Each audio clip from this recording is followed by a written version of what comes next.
4 سال پہلے میں نے یہی جلسہ کیا، اور جب میں نے جلسہ کیا،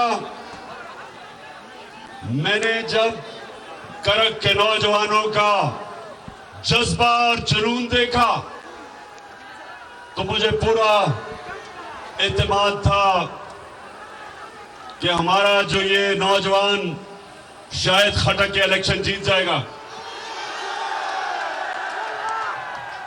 کرک، آج میں آپ کے پاس ایک بڑی وجہ سے آیا ہوں۔ نہ کرو یہ، ایک وجہ سے آیا ہوں کہ ہمارے ملک میں ایک بیرونی سازش کے تحت پاکستان کے بڑے بڑے ڈاکوؤں کو ہمارے اوپر مسلط کیا گیا ہے، اور کرک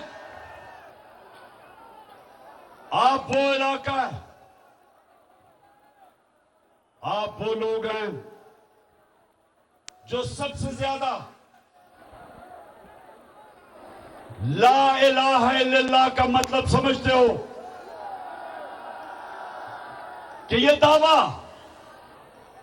کہ اللہ تیرے سوا ہم کسی کے سامنے نہیں جھکتے، یہ ہمارا دعویٰ ہے۔ تو جب یہ چوروں کو ایک بیرونی سازش کے تحت ہماری قوم کے اوپر مسلط کیا گیا تو ہم سب کا فرض بن جاتا ہے کہ ہم اپنی حقیقی آزادی کی جہاد لڑیں، کیونکہ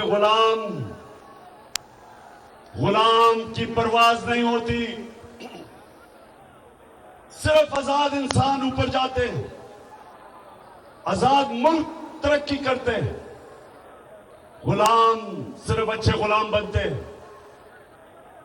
تو جو یہ سازش تھی کرک، اس کا کیا مطلب تھا؟ اس کا مقصد یہ تھا کہ ان کو پتلوں کو اوپر بٹھایا جائے، جن کی دولت ملک سے باہر پڑی ہے، جن کے بڑے بڑے محلات ملک سے باہر ہیں، جن کے بینک اکاؤنٹ ملک سے باہر ہیں، جن کی بڑی بڑی پراپرٹیز اور محلات ملک سے باہر ہیں۔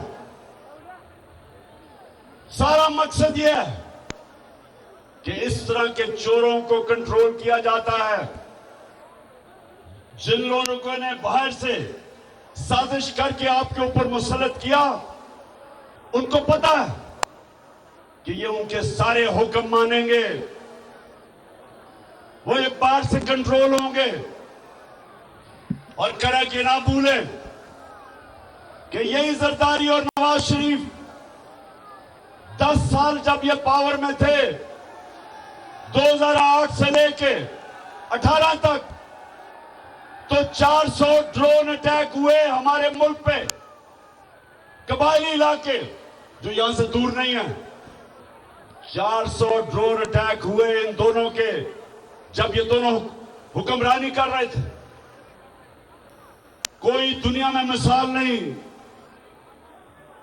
کوئی دنیا میں مثال نہیں کہ ایک ملک کی آپ جنگ لڑ رہے ہیں، ان کے لیے جنگ لڑ رہے ہیں۔ انٹرنیشنل میڈیا پر بول چھا گیا، بول بنا حق اور سچ کی آواز۔ پاکستان میں بول نیوز کو بند کیوں کیا جا رہا ہے؟ انٹرنیشنل میڈیا سمیت امریکی کاؤنسل آف فارن ریلیشن سمیت ہر پلیٹ فارم پر بول نیوز کے چرچے، بول نیوز کی حق اور سچ کی آواز بند کرنے پر سوالات اٹھائے جانے لگے۔ سب سے زیادہ ویوز، سب سے زیادہ ریلز اور سب سے زیادہ ریٹنگ کے ساتھ بول اب بھی نمبر 1 پوزیشن پر برقرار۔ سبسکرائب کریں اور بیل دبائیں تاکہ کوئی خبر رہ نہ جائے۔